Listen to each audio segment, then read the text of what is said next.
I'm going to talk a little bit today about the difference between fantasy, mediumship and revelation. Now that's quite a difficult subject and quite a sticky one in some ways.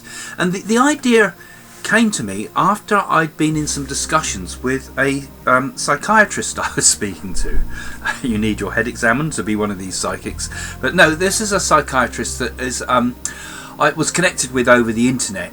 He's like me. I'm very interested in Sathya Sai Baba, and he was also interested in Sathya Sai Baba and wrote a really interesting book about it. This was a psychiatrist called Samuel Sandweiss, and he wrote a book. I'll just show it to you. It's there. It is. That's his book, and I thoroughly recommend anybody to read it. It's called The Holy Man and the Psychiatrist. He talks all about Sai Baba and how he met him, and lots of fascinating stories. Now we got talking over the internet because there's a person in India at the moment who's allegedly channeling Sai Baba, and he asked, we exchanged opinions about it. And I frankly was very concerned about that because mediumship is Sai Baba wouldn't come through mediumship. I'll talk about that in a minute though, because I'm going to talk about this whole concept, because he said to me, well, what do you think is the difference between fantasy, mediumship and revelation? So let's look at it. When you look at the internet particularly, you see an awful lot of new mediums suddenly appear. When Jane and I first started with mediumship, there were certainly here in the UK anyway, there were very, very few mediums working. I mean, plenty within spiritualism, yes, and they were of different levels of ability. But there were very, very few mediums that I would put on of any real calibre. But there were some extraordinary ones as well around, like such as Gordon Higginson, who I've mentioned in other videos, and also a Leslie Flint and people like that. There were some brilliant men around and women practicing, but there were quite few. As I said before, it was like 1 in a million is really a medium. And nowadays there's mediums everywhere. Every Tom, Dick and Harry is suddenly a medium. In my own local phone book, I mean, I could probably find 100 mediums, I reckon, if I look carefully on the directories, And it makes you wonder, where's all this coming from? And a lot of what I watch of other people's mediumship is it's just fantasy, because mediumship has to be proved. If you can't prove it, then it's fantasy. And that's why I'm often very against people that just accept trance. Someone says, I'm a trance medium, and they go off and they're in a trance, right? And they talk all this stuff about the spirit world and all the rest of it, but there's nothing there to substantiate that it's a real spirit communicator. Without actual proof of identity, something that I can verify, then it might as well just be, their own fantasy, I mean, I've seen people talk from, give channeled messages from space people, and I've seen channeled messages from a crazy woman that used to speak like a Chinese woman. I am greetings from the spirit world, she used to say, really just like that, in front of an audience, and taking it dead seriously. And halfway through she would stop and sometimes give an advert, she'd say, this vessel is available for private readings, this is her Chinese guide, of course, So that to me was fantasy, but a lot of people took it dead serious, they really believed it, took it all, accepted it, and I think, well, people don't understand what mediumship is. They don't realise it's got to be proved, got to prove it. And same with psychic stuff too, it has to be proved. Otherwise that could be fantasy too, because they go, I predict this and predict that and predict this for you and predict that. Okay, that's fine, but if you're going to give all that, could you not originally have sort of given us some information about, that you live in a house called 23 so and so, and you work at this place and you do this, and this is your life has been like this. Tell them some things about their past so you can verify the future stuff. If you can get the past right, then they might get the future right, So it's the same all round. It's so difficult to distinguish between what is psychism or mediumship and fantasy. So buyer beware. There are a lot of people out there nowadays that are just completely away with the fairies, and just because it all sounds grandiose, you know, and it all sounds so convincing, because sometimes they'll speak with a language from Victorian era or something, you know, greetings from the spirit world, we have our visitors here from the spirit, you know. I watch people do that and it's complete codswallop. And they believe it themselves, that's the problem. So that's fantasy, in my opinion. Now, mediumship is completely different altogether, because mediumship, you have to give proof.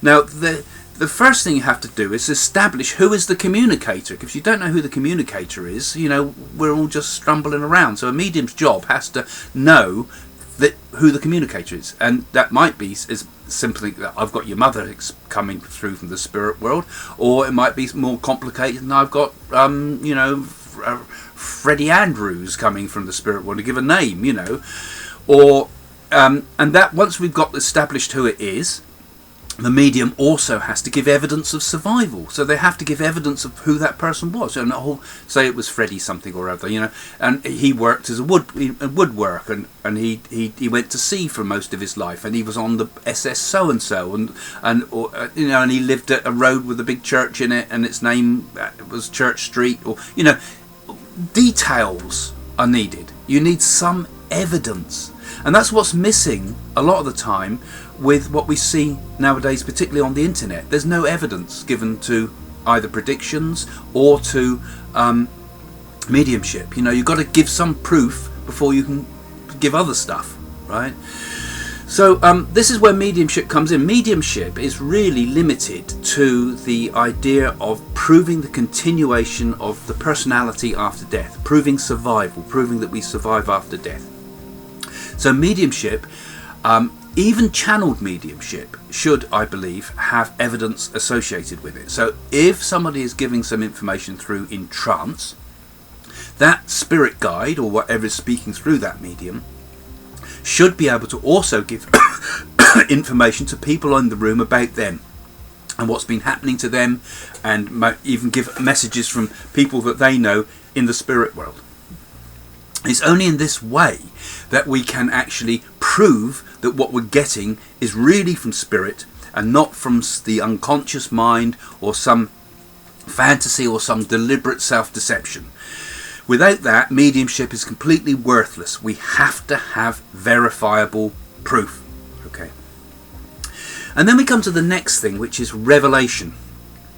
Now that gets into real sticky ground, because now we're talking about something that is what the Hindus call a received knowledge. They talk about Shruti, like a received knowledge, that certain Vedic texts were received. Shruti means heard, so they were heard texts. And we got the same thing, of course, in the Bible with the book of Revelation. But a lot of what is said in the Bible is revealed knowledge. A lot of the stuff in Judaism is revealed knowledge. It's like it's just been given to the person, you know.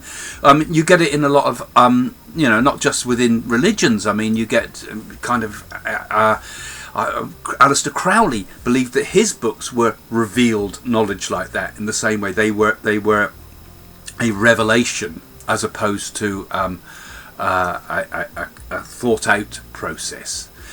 And this has been with us right the way through. You know, we've got even you know, even like, for example, Thomas Aquinas, the philosopher, said that he believed that the actual universe itself is the divine revelation of God revealing himself to us, you know. So revelation kind of comes from the gods, or God, if you consider God as something separate, you know. Or does it come from the unconscious mind that has an incredible power to create stuff ready-made? Like Mozart, his music was kind of a revelation itself, because he would just hear the music and write it down. He didn't have to compose it, he would hear it, he'd know it. And a lot of musicians were like this. They would, Rachmaninoff, I think, was another one. They used to just know the music. It wasn't something they composed, it was given, you know. And in my own life, I mean, sometimes when I was a painter, you know, I used to paint a picture and I didn't think, what shall I do? Bang, I just see it. You know, it's ready-made. Bang, and I just tried to paint what I'd just seen. I tried to make a sketch of it. What was that I saw? It was a vision, you know, a revelation from the unconscious mind. So it's interesting how it goes, because there are also, you know, there are also things where there's like mass revelations, where some religions believe that a revelation will come all in one go to everybody at the same time. Now this is very, very different to mediumship, of course, where mediumship in some ways is safer, because we give proof. We know at least we are getting it from the spirit, and we know we're getting it from Grandad, or we're getting it from a spirit guide. They're not claimed to be enlightened beings. But it's also possible, I do believe that it's possible for us to connect with the universe in a way that we are like connected to what some have called the Akashic record, where we connect with the great memory of the universe. We connect with the universal mind and can therefore know things that there's no way we should know. I mean, for example, you know, I'm not talking about picking things up by telepathy now, or picking things up by clairvoyance or any other means. There are situations where we just know, you know, where information has come to you and you just know it to be true. Sometimes it can happen with a person. I just know something about that person and I just say it, and I'm not picking, I know it's not coming from the sixth sense, as it were. It's coming from another source. It's coming from connecting with that universal mind. And I'm sure that's what happens with many of the holy texts. People connect with something beyond themselves. They connect with this interconnectedness. I think of it like, you know, the way the mushrooms, underneath there's a mycelium of all the little roots that join together over a vast area, miles I think it goes, myceliums of mushrooms sometimes. So it's like all the mushrooms are like us, and we're all interconnected by these interconnected wires of the mycelium of the mushroom, and the internet is like that too. It's all interconnected in a way. But it's even more than that. Even that image doesn't really cover it, because it's like, you know, you become part of some form of universal knowledge, and that's where sometimes knowledge can just be given to you. And that just brings me back to the original idea that's triggered this, because when the psychiatrist Samuel Sandweiss asked me about this, he's actually been, you know, he had some fascinating things happening in, I think it was about 1983, when one of his, a young sort of Christian female patient of his, who had no connection to India or Sai Baba, suddenly started talking in Sanskrit, and he recorded these sessions.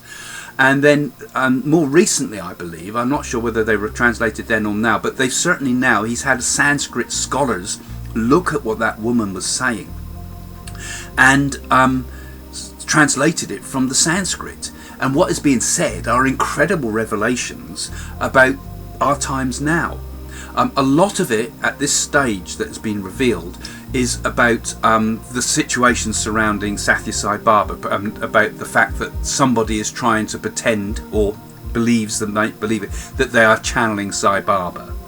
Now, from my own point of view, this, not all of you will be into Sai Baba, but those that are, when I went to put a party to see Sai Baba, there was a little message on the wall in the ashram canteen, and it said, Sai Baba today said he will never speak through mediums.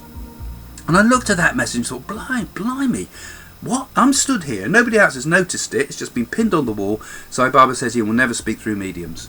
I thought, well, there's a message for me, not that I would ever have dreamed of giving messages from Sai Baba, but that I felt was a personal message to me that said that might be important in the future. When he's dead, we will not speak through mediums, because he's always said he will come direct to people. He will come in a dream. He will come directly if you open your mind to him. And this is the case with a lot of highly evolved spiritual beings. So you will find that they will have dreams of that person. You don't need intermediaries. You don't need priests, and you don't need all the rest of it in order to connect with the Godhead. You know, this is where religions go wrong. They stick someone in front and spoil it. So, just going back to why I came to this, is that Dr. Sandweiss, he basically wanted to know about, was interested in this idea of revelation, because this is a revelation of the current times we live in and the conditions that are happening now as we move from the dark ages of Kali Yuga into the golden ages of Satya Yuga. So yeah, well worth looking him up. Go and read the book I spoke about earlier on. You know, there we go. It's all out of focus. Yes. And that's The Holy Man and the Psychiatrist. You can get it on Amazon, I think. And go and have a look at his website. It's called, I've got it up here somewhere, pathoftransformation.org. Anyway, mediumship, fantasy, revelation. I think we need to distinguish between them all, and hopefully that has given you some insight into some of these sticky questions, really. Okay, thank you. Is the future set, or can we change it? In my new book, I take a mystical journey to India to do magical remedies that will change my personal destiny. I open a 5,000-year-old secret oracle that tells about what will happen in the future. I meet strange Siddha yogis with miraculous powers who show me how to eradicate the karma that drives events. What I discover changes everything. We can all change our destiny, and maybe together we can change the future of the world as well. Start making that change. My new book, Mystic Journey to India, that has now been made into a major international documentary series, is now available on Amazon.